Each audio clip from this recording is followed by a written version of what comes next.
Picks, props, and futures for tonight's action. Bettor Sports Betting wants to know what picks you're playing tonight. Tell us in the live chat on YouTube, Twitter, and the Bettor Sports Network app. This is Bettor Sports Betting with Fantasy Alarm's Dan Servodidio. What's going on, everyone? Welcome back in here to the Bettor Sports Betting Show on Bettor Sports Network and Fantasy Alarm.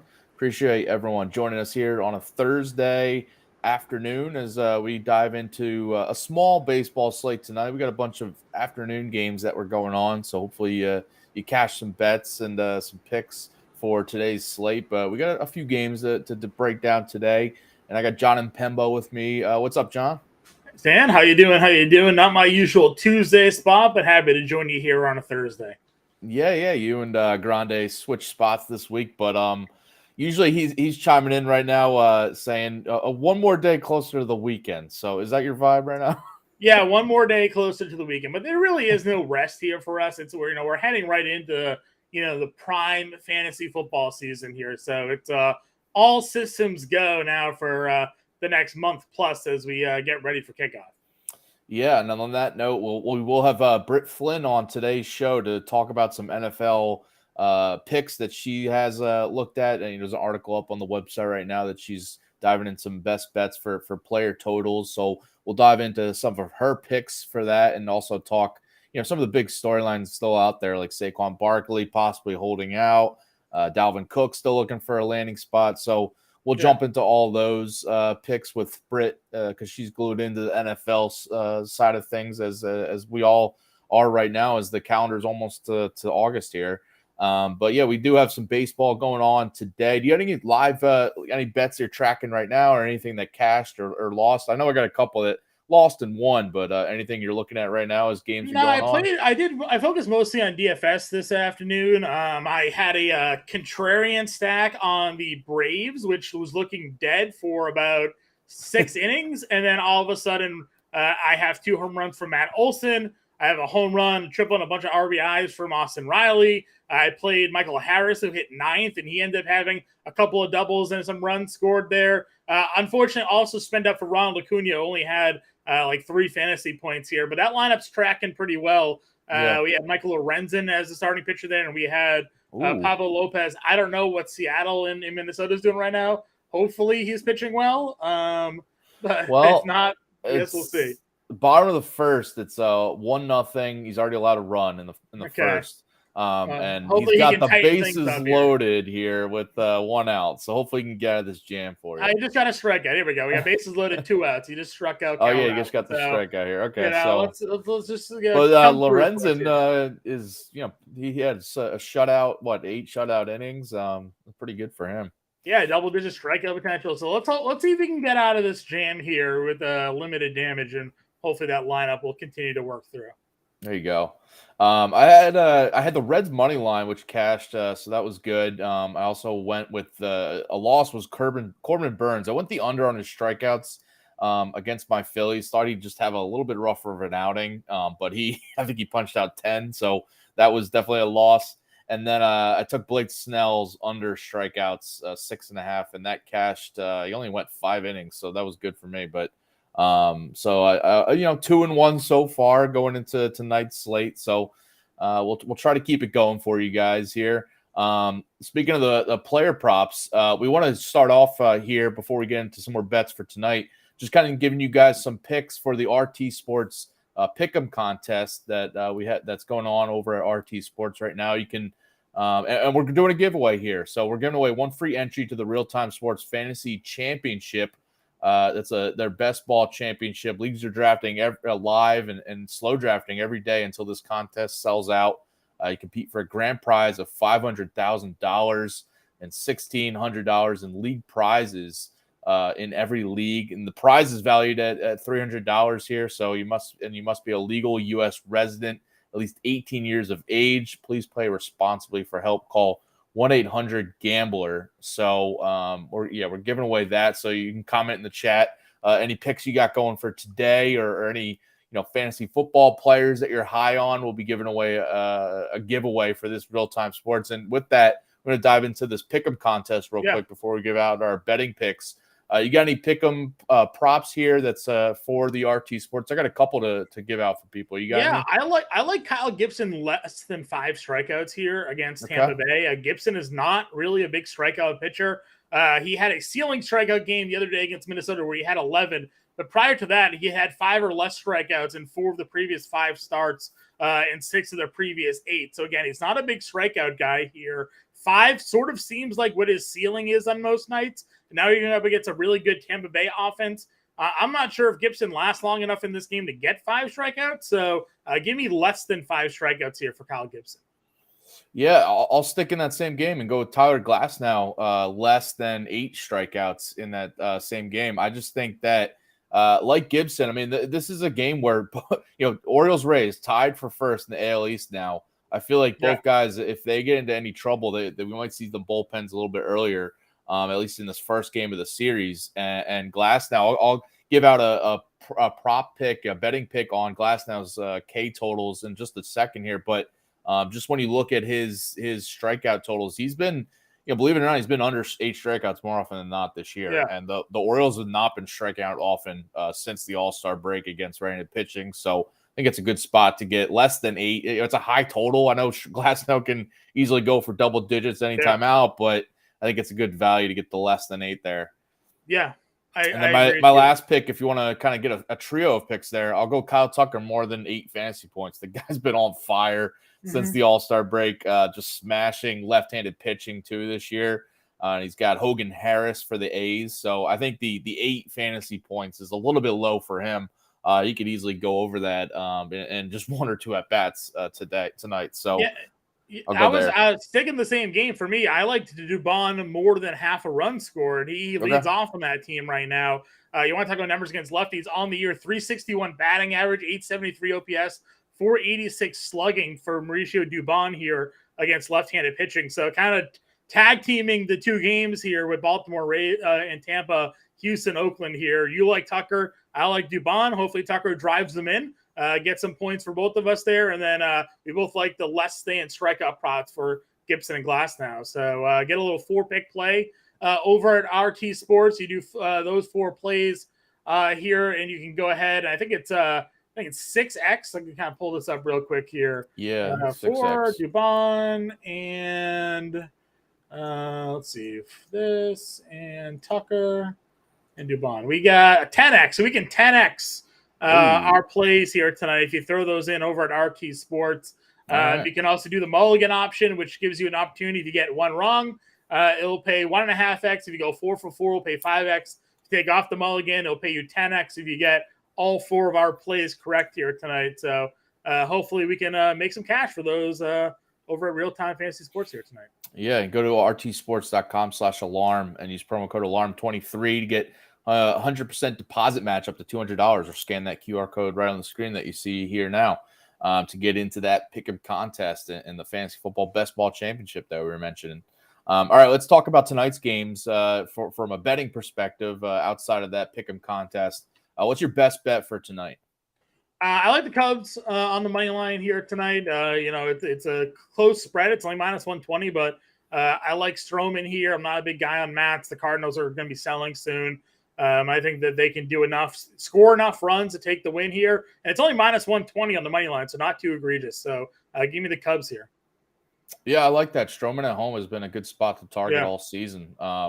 The Cardinals are a weird team. They can pop with their offense at times, but sometimes they go dormant. So, I like the Cubs there at home. That's a good bet. I'll go with we were just talking about the Astros. My best bet for tonight, I'm going with the Astros team total over 4.5 on DraftKings. It was -140. I mentioned the Hogan Harris starting for the A's here. He's got a 6.51 ERA this year, 6.86 as a starter. 4 starts in the A's rotation, and he's allowed at least 5 runs in 3 straight starts coming into the night. Allowed at least 4 runs in 4 straight starts. So I'm looking at this team total. I just think it's a little bit low for the Astros. They got really good numbers against lefties in July with a 3.57 WOBA. They're also on the better end of their season-long splits this season with better numbers against lefties than righties, at least to start this game before the A's pen gets involved. So I like this Astros team total to go over. Astros offense, by the way, since the All-Star break, they started out hot in that series against the Angels. Cooled down, ironically, again in Coors Field these past 2 games, but still averaging 7 runs per game over these past 5 games since the All-Star break. So coming out hot here. And Oakland has allowed at least 5 runs to opposing teams in 8 of their last 10 games. So yeah, they're a not lot of very numbers just pointing to the team total over here. Yeah, no, they are not a very good team. And like you said, they have Harris out there on the mound here tonight. It's unfortunate. My Red Sox, after their hot run, dropped the last 2 games against Oakland there. I know it's the end of a road trip for them, but like, what was that about? Brian Bayo all of a sudden giving up home runs. That bullpen game was a disaster for them. So, on that note, it's like, yeah, they now are on a 2-game winning streak, are the A's. I don't see them winning 3 straight. No. I mean, they did have that streak not too long ago where they won a bunch in a row, but this is not a team that strings together win streaks often. So I think the Astros can get it here, bounce back. So yeah, I like that. I'll stick with that same game because just mentioning Kyle Tucker, because another one of my betting picks, I'm going with his over 1.5 hits, runs, RBI prop on BetMGM. It was -150 earlier today.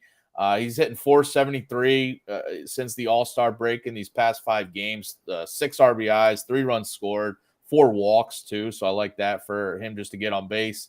385 batting average in the month of July now with a 1130 OPS as well. I went through Hogan Harris just struggling in last few starts. He's allowed on a lot of runs. Left-handed hitters against him are hitting 281 this season.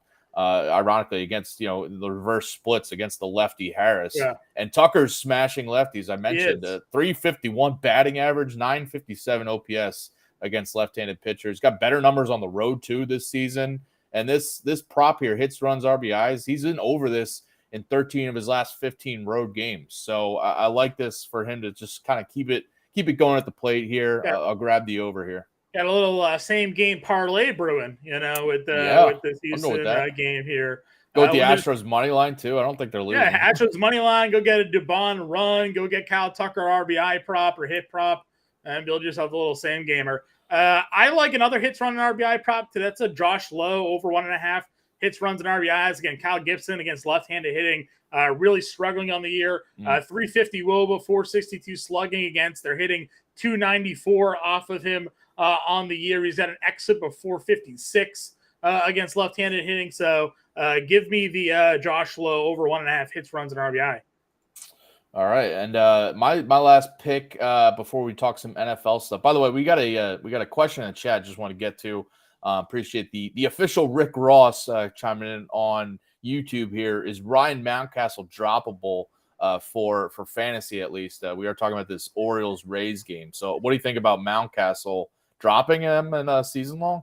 I mean, listen, he got off to a great start. Was hitting for some power on the road, especially and hitting against left-handed pitching, but at this point, he's got an OPS that's like 700-ish. Last I checked, I'm trying to pull it up where it's at 695 now, and batting average 230. I think he is. I mean, there's nothing coming from him at the dish right now. It obviously depends on your league and your, the free agent depth or who you can have to replace him on your roster. But outside of like the rare home run right now, he's got to be killing you everywhere else. So I think he's a droppable asset in fantasy. I was very fortunate, like 3 months ago, basically, the start of the season, I pulled off a trade Mountcastle and Nimmo to get Goldschmidt. Looking great right now. Selling high on Ryan Mountcastle there to get Paul Goldschmidt on my face. Who'd you finesse with that trade? That's crazy. Yeah. A buddy of mine who needed outfield help, and Mountcastle was on his hot streak, so it all looked good to him at the time. Yeah, I mean, it's a fantasy thing, but you can't sell low on like a guy like Goldschmidt. That's crazy. I mean, listen, to that point, against lefties this year, Mountcastle still 325 with 1,000 OPS. He is only hitting lefties. So if you can like platoon in fantasy or something like that, and you have a spot, fine. But basically, bet on Mountcastle and play him in DFS whenever a southpaw's on the mound. It's about the only thing that he's doing this year.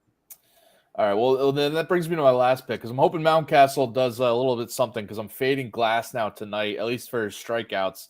Under 7.5 strikeouts is the prop over multiple books, but I got it plus 116 on FanDuel. I really like these plus odds. I think, Glasnow is just the sports books are putting his strikeout props high because he can toss 10, 11 strikeouts in any start. He's done it, a couple times already this season. But if you look at just kind of like this matchup, the Orioles 14% strikeout rate versus right-handed pitching since the All-Star break, of 326 WOBA too against righties in this span. Season-long numbers against righties, they're top 10 team in the league, in terms of right-handed pitching against them, especially with the strikeout rate, one of the lower ones. And Glasnow, the 7.5 line I mentioned is a little high. He's been under this in 5 of his 9 starts this season, and he's had 8 in 2 other outings, so he's been right around it in a couple others. His only big strikeout performances this year have come against the Mariners and the Royals, 2 very strikeout-prone offenses against right-handed pitching. He went for double digits in both of those, but I think the 7.5 is just a little bit high. He faced Baltimore a month ago, by the way, struck out 7, allowed 6 runs in that game too. So this Orioles offense not going to shy away from this matchup, even on the road against Glasnow. And we were talking about this earlier. Gibson, Glasnow in this matchup for AL East first place. I feel like both of them could be on a shorter leash than normal if they run into any trouble, especially, you get to like the 5th inning or something. Yeah. So I think the under here is a lot of value plus money on FanDuel. No, I like it. Like you said, they're kind of projecting him to have a ceiling strikeout game, right? Like 8 strikeouts. Yeah. We know it's in his bag. He's been a guy that's touched double-digit strikeouts before. But he's coming back from injury. He's taken a little bit slowly to getting his work in. He's been inefficient, so the pitch count's been getting high earlier in those games. So I'm with you there. I think going under on the Glasnow strikeouts is a safe play. All right. So. Any other picks before we talk some NFL here? No, that's it. All right. Well, let's flip gears now and bring on Britt Flinn, Fantasy Alarm, NFL expert. She's been on a bunch of shows on the Bettor Sports Network channel. If you guys have been tuning in, the Alarm Fantasy Football Show earlier today, Bettor Morning Show, every day at 8 a.m. Eastern. And she's got a bunch of articles up on Fantasy Alarm, the draft guide, and some free articles for you guys as well. What's up, Brandon? Thanks for joining us. Yeah, I'm just glad that I'm here to talk NFL and not baseball because I got burnt by the Diamondbacks and the Braves in the 8th inning. Ooh. I took the Diamondbacks at plus 164 and everything was going so great until the 8th inning. So I'm glad to be here to talk about NFL. let's just forget about that game. It's already in the past. Well, we wanted to bring you on because you got an awesome article up on Fantasy Alarm right now. It's by the way, follow Britt at Britt_Flinn if you haven't already on Twitter. But your article right now going through some of the player props and the player totals that you want to look at for this season upcoming. I want to first actually just touch on the Saquon Barkley and situation before we get to some of those. But the Saquon situation right now, I mean, do you think he's going to hold out for the whole season? Do you think he holds out for a couple games? Do you think he is there week 1? When you're looking at betting on any Saquon props or any, the Giants win total right now, it's 7.5. Where are you kind of approaching this Giants season from the betting perspective with this whole Saquon situation? Yeah, it's really funny because when the props were initially released, the Giants had an 8.5 win total. Now it's gone down to 7.5, and the odds for the under are actually negative. So I think that people are very concerned about the fact that Saquon holds out, and his interviews over the past few days have not really made it better. Saying that he can say F you to the team and F the teammates and show you how valuable he is, which he has a valid point. He is the Giants' entire offense. But that said, I don't think that he necessarily holds out because there is so much money involved. And when you've been injured as much as he has over the course of his career, I don't necessarily know if any other team's going to pick him up. We've seen, to this point, Dalvin Cook is still out there. Ezekiel Elliott, Leonard Fournette. There are so many good running backs who are still just floating in the free agent pool. And I don't know if holding out would get him anything more than what the Giants are currently offering. It really sucks and it's unfair and something needs to be done about it, either restructuring how rookie running backs are paid or I don't know, maybe making the term of their rookie contract shorter. But at this point in time, it is the way it is. And I think it would be in his best interest to show up and play. I mean, listen, I agree with you. I am not necessarily. I mean, like they negotiate their CBAs. Obviously, they set limits to what players can be paid, thanks to the contract that who was it? Bradford, I think it was, way back in the day for the Rams. They gave him all that money. Yeah. You know, and they kind of had to start putting limits and caps and the 50-year options and the rookie deals and all of these things. They gave a lot of power to the team in their CBA agreements and how those contracts go about being signed. So they can really only negotiate it themselves the next time that opportunity comes up. We've talked a lot about on the morning show about the franchise tag and like whether or not that's even fair, right? Like forcing a guy to accept the salary and work under those conditions, you know, and it just kind of is what it is. But I agree with you. Like holding out isn't going to do him much better, in my opinion, because he just becomes a year older. The market's going to shift again.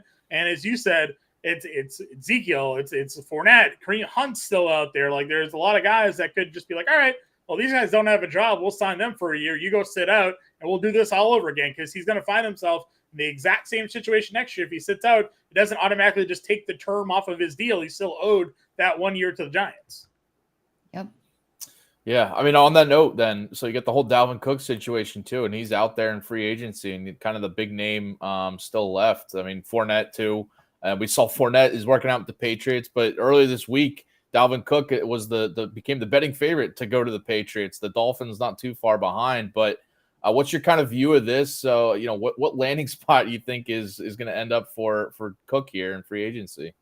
Oh, for Cook, I don't even know, because it's so all over the place. But I just want to bring up the fact that Fournette worked out for the Patriots and everybody was freaking out over the Ramondre Stevenson shares. And then later on that same day, it was like, oh, they also worked out Darrell Henderson. Could there not be more of a 180 in that situation? Like, what are they doing? They're giving us zero information as to their intentions, which is the Belichick way. I think that with Cook, it ultimately is going to come down to money. I think Miami is still the landing spot. He's from there. He went to school at FSU. I think that he wants to be back in Florida. But again, he's another running back who is not willing to take less money than what he feels that he is worth and that he is owed. So it's all going to come down to whatever contract. The Jets, with the way that they're going, I could totally see him going to the Jets as well. Yeah, real quick with the whole thing with the Patriots backfield. I mean, they're working out whether they sign Cook or not, whether they sign Fournette. I mean, Henderson. It seems like they're bringing in another running back here, or want to. And you know, on DraftKings right now, Ramondre Stevenson's total yards, rushing yards prop is at 1,005, and he was barely over that last year as, you know, the starter for most of the year. You know, part time with Harris though. But I mean, when you see that number, it might seem a little high if he's about to be splitting work with someone, right? Yeah. Well, and I think. Oh, sorry, John. No, go ahead. I'm so used to answering on Patriots questions, Brett. I'll let you go ahead. Yeah. Well, I was going to say also, as well as Ramondre did last season, Damian Harris was hurt and he missed a bunch of games. So now if they bring somebody else in and they truly commit to a split backfield, that number is almost egregiously high, because that's just not how Belichick runs his system. Mm-hmm. I think I would be surprised if it's Dalvin Cook. I think I'd play a little bit more into that. I think if it ended up being Leonard Fournette, though, I don't think he would be somebody that they would take Stevenson necessarily off the field for, outside of just sort of being a spell back for him. You know, just the way Stevenson ran. They drafted Stevenson where they did, and he's produced. They also drafted a couple running backs last year that they kind of like. If you follow some of the team beat, it was one of the reasons why, you know, they let go of Robinson earlier in camp, was like they just felt like he was so behind Strong and Harris that are already on the roster. Belichick just likes to bring in veterans to kick the tires and kind of see what they're at. And because he's kind of been reported on this, he likes to have a catalog of guys that down the road, if something happens, all right, we brought this guy in, we worked this guy out, this is where we're at with them. Maybe we can go back and bring them in at a different point in camp, as opposed to starting from scratch, you know, in 2 weeks, 3 weeks if something happens. So I'm not reading too much into these guys working out. Bill works a lot of guys out during the off seasons. If you kind of follow the beat closely, I think he's pretty happy with Strong and Harris and Stevenson there. But if he does sign Dalvin Cook out of nowhere, I'd be a little bit more worried about him given the money they'd have to pay. Lenny Fournette's not going to get any money coming to New England.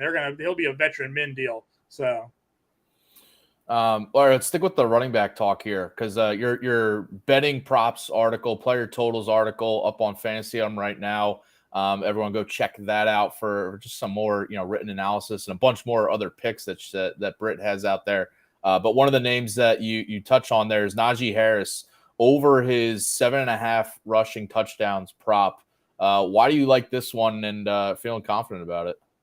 Well, I think that Najee Harris got some unnecessary bird poop on him last season. We forget that he started the season injured because one of his offensive linemen stepped on his foot. He played, I think, the first 6 games with a metal plate in his foot. And then you look at the state of his offensive line. Once he finally got healthy, 6 of his 7 total rushing touchdowns came in the last 7 weeks. I mean, this guy was on fire once he finally got healthy. Now you're bringing in Broderick Jones from Georgia, who is an outstanding run blocker, and you're bringing in Isaac Seumalo. You've also got Kenny Pickett with another year of experience under his belt. I don't think that Matt Canada is going to go away from that bell cow approach. So Najee's still going to get the touches. He's still going to get everything. And the Steelers' win total line is actually semi-impressive for who they have on their roster. So I think Najee hits this easily. And at plus odds, I will gladly take that. Yeah.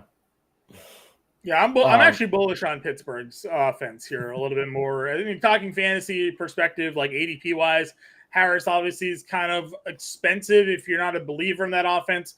Probably other options for you at that ADP, but the wide receivers going where they are off the board, and then you look at where Pickett's going off the board. You don't have to make like a serious investment in Kenny Pickett. You draft him as your QB2, and then see if in weeks 1 and week 2 he shows sort of that progression.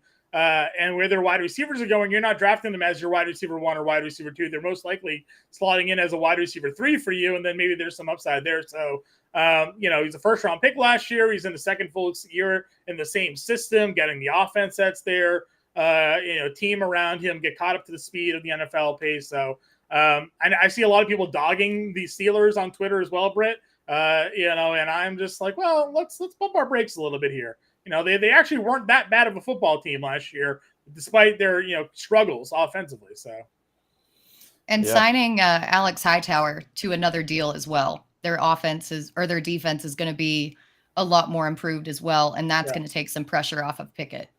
Yep. Britt, I like how you bring up the offensive line additions of Seumalo and Broderick Jones, because people don't really pay attention to these things like in the offseason of just a little draft pick or free agent signing affecting like these props, just maybe seeing some value like you did with Najee Harris here. So yeah, I like that one. Another one you do like the over on is David Montgomery's rushing touchdown prop at 5.5 with the Lions now this year. A lot of changeover in that backfield from last year. Why you like the over on the rushing touchdowns? Yeah, well, first off, the offensive linemen, I worked with a ton of them when they were actually in school at Arkansas. They were bouncers, so I know the importance on and off the field of these O-linemen. Secondly, 2 of those are actually on the Lions offensive line right now. So okay. I very much believe in them. And it's kind of a tale of 2 cities with David Montgomery, right? Because if you look at his explosive run percentage last season, he was 4th in the bottom 5 at only 1.5%. But then you looked at the leaders in missed tackles forced per touch, and he was 4th there, tied with Nick Chubb.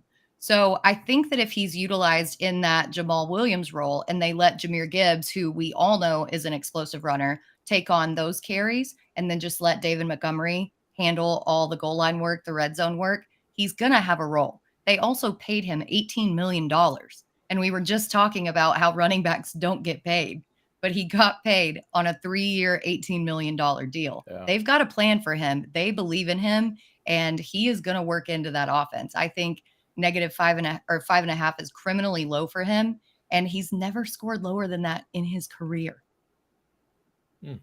I like it. I've been a little bit of a detractor on Montgomery from a fantasy perspective because a lot of people are like, well, look what Jamal Williams did last year. But the Lions had like double the touches inside the 5 last year than like any team in NFL. They had so many times where they stopped down inside the 5-yard line that it allowed for Williams to get all those touchdowns. But 5.5 is also a very low number for a guy that I do think is going to get the red zone work. So he might not get the 15 touchdowns. And I've seen a lot of people project a lot more scoring for David Montgomery. I do think they drafted Jahmyr Gibbs for a reason, and Gibbs is an explosive enough player that he could be scoring from outside the red zone, scoring outside the green zone, where maybe they're on the 12-yard line and that's his area, and he's busting up runs, like using plays in the passing game to score, and they're not getting down at the 1-yard line like they were a bunch last year. But I mean, they are going to get carries inside the 5, and those are going to go to Montgomery. So I like the over on that one a lot as well. Yeah, I'm a huge fan of it too. Just kind of verbal retweet on everything Britt and John saying, because listen, he's not going to get the double-digit touchdowns probably like Jamal Williams, but he's going to get. I mean, 5.5 is very low for if he's stepping into that role. And you mentioned Britt, like just Jahmyr Gibbs' all-around talent is game breaking. He could be kind of like maybe an Alvin Kamara type back for the Saints. But even when Alvin Kamara was with the Saints, for the Lions rather, but even when Kamara was with the Saints, Ingram, other backs still had that, red zone goal line work that they still got their touchdowns. So, Montgomery's yardage and overall stats might not totally be there, but I think the touchdowns will come. They're going to lean on him, the veteran back in the red zone. I like that. All right, the last one I'm going to touch on with you, and Britt's got a bunch of other picks over on the betting props article. She's got one from last week too, other props that we brought on her last week and talked about. But this other one, Allen Lazard, over his 4.5 receiving touchdowns, now with the New York Jets, with Aaron Rodgers there as well. He followed his quarterback there. Why do you like the over on Lazard? Oh, 4.5 to me is insane here. And it's at -110. But he really did play a game of follow the leader, following Aaron Rodgers over to the Jets. And he has been a proven red zone favorite of Rodgers over the past 2 seasons. So even behind Devontae Adams in 2021, Lazard ranks 16th in the league in red zone targets and 13th in total touchdowns. He had 8 that season. Last season, as the number 1 receiver and kind of a discombobulated offense, he increased those numbers to 12th in red zone targets. And even though he fell off to 20th in total touchdowns, he still had 6. He still exceeded that 4.5 line. I think that he's going to be the number 2 in this offense. It's pretty clear cut right now, unless McCole Hardman just does something absolutely insane in training camp. And Rodgers is going to rely on him in the red zone like he has their entire careers together. So 4.5 is just insanely low to me. Yeah, I got nothing to add. That's perfect. I agree with you 100%. Like, I mean, you look at the red zone targets he's had with Rodgers, and now following him over there to the Jets, he's going to lean on him when it matters the most, and you'll see, Wilson get the big plays in the outside, but red zone time, it's going to be the man he's comfortable with. With Rodgers, like, just we know he has these guys, and we've seen it before with obviously Devontae Adams, but Randall Cobb. He just has guys that he feels familiar with. He's going to stick to them. Back in my mind, I just feel like maybe Garrett Wilson is getting so much hype that who knows what this connection is going to be like once we get into the game situation, and Rodgers could be looking Lazard's way a lot more often in the red zone. So, that was a stipulation of him signing with New York. He wanted them specifically to bring these guys over with him. He wanted his buddies to come over with him. And so they brought in multiple guys. Yes. And that combined with the historical stats just tells you everything that you need to know. Yeah. All right. So those are your props, your top props, but everybody go check out the article up on fantasyalarm.com right now. And Britt's got a bunch more there. Britt, you've been a busy lady on the channel here today and this week and this month, but appreciate you joining us here for a few minutes, talk some NFL props. Yeah, thank you. Anything to get my mind off that Braves Diamondbacks game. Thanks for having me. See you, Britt. All right, see you, Britt. And if you haven't already, go check out the Fantasy Alarm Fantasy Football Draft Guide that's available right now online over at fantasyalarm.com. If you have the All-Pro subscription, you can get the draft guide for free, but it's also only $26.99 if you want to purchase it there. But the All-Pro subscription gets you that draft guide for free. You can start your 7-day free trial for the Fantasy Alarm All-Pro and get access to the draft guide, the DFS playbooks that you would have been cashing already, like John here on the MLB slate today, or we got the Open Championship DFS playbook that's been up and started up today. UFC this weekend, everything up on the UFC site. playbook's already out for the weekend, so you can go check that out right now. Yeah. Mike Iannone is on top of things for the UFC slate. We had a Women's World Cup playbook out for this morning. So if you're trying Steve to wake up early, is going to be doing content all throughout the World Cup for us here. So. Yeah. We had Steve on yesterday. He was giving out some betting picks for the World Cup, nice. Which is awesome. But yeah, he's gonna be glued into the World Cup, the WNBA too. He's gonna be back on that as well. So yeah, awesome stuff. So go get the Alarm All-Pro subscription. You get the draft guide for free as well. All right, let's wrap things up here. We only got a few games tonight, but we still got to give out some home run picks for the people. So let's get to our daily dingers for tonight.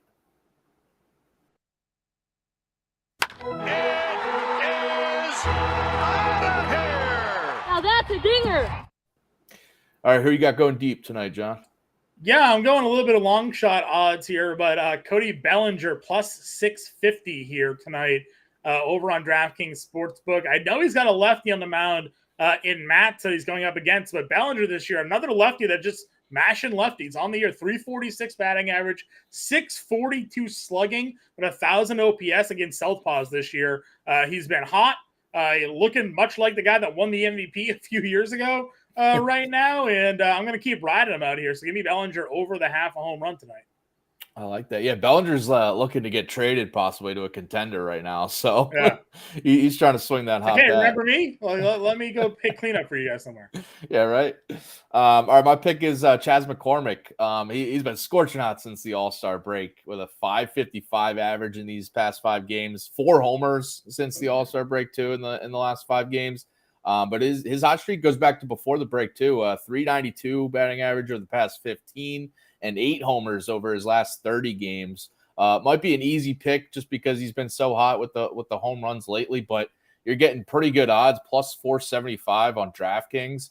And he's got Hogan Harris here, as I mentioned, the lefty, who he allows a higher batting average to lefty hitters, but more power to right-handers. So I think McCormick can take him deep tonight. I'm going with the Astros team total, going with Kyle Tucker's props, Chas McCormick props. I'm just hoping the Astros come through for me tonight. Yeah, listen, I'm like I said, go make your same game parlay here, Servo. Dubon, McCormick, Tucker. Yeah, get the McCormick home run in there with the Tucker RBI prop, Dubon probably a hit prop, and then the money line. Do a race to 1 run, for the Astros there as well, and just get the same game parlay going. And hopefully it's just over by the second inning. And yeah. Get it all the first inning, right? The first inning. Yeah, the first Tucker inning. hits a 3-run home run, cashes it all for everybody, and then McCormick follows it up, I'll take it. Yeah. All right. Stay tuned, by the way, in less than 30 minutes here, about 20 minutes from now, we'll have the Quick Pitch MLB DFS live show with Jon Impemba pulling double duty today. No show today. We no show today. Okay. We were live this morning because we had day baseball. So we were live at 9 a.m. this morning. Okay. I'm not sure what's coming on after us, but I'm sure there'll be some fine programming scheduled for after the show here today. But we'll be back live tomorrow at 5:00 Eastern. So I know you'll be. Yeah, I know you'll be back tomorrow because there's a full slate of games. Full slate of games. I'll be on the playbook tomorrow as well. We'll have the podcast out in the morning. We won't be live tomorrow morning, but we'll be live tomorrow night. But yeah, anytime there's like a small little slate in the evening and on a larger afternoon slate, we're going to start going live in the morning. So gotcha. There it is. There's the show run right there. Alarm 6 Fantasy p.m. Football. Eastern. Yeah, Alarm Fantasy Football. High Stakes Fantasy Football show at 7 p.m. Eastern, then 9 p.m. Eastern, the Dynasty Nerds show. So stay tuned for all that tonight on Bettor Sports Network. We'll be back tomorrow at 4:00 Eastern here for the Bettor Sports Betting show with Howard Bender back to talk about that full baseball slate. And John will be on that DFS show tomorrow too at 5:00 Eastern. So appreciate everyone joining here tonight. John, good luck with your picks tonight. Hopefully Thanks. my Astros come through tonight. I'm plugging the same game parlay, and I'm playing it. So let's go make some money tonight. Let's do it. All right, everyone. Good luck with your bets, and we'll see you tomorrow. See ya. Bettor Sports Betting on the Bettor Sports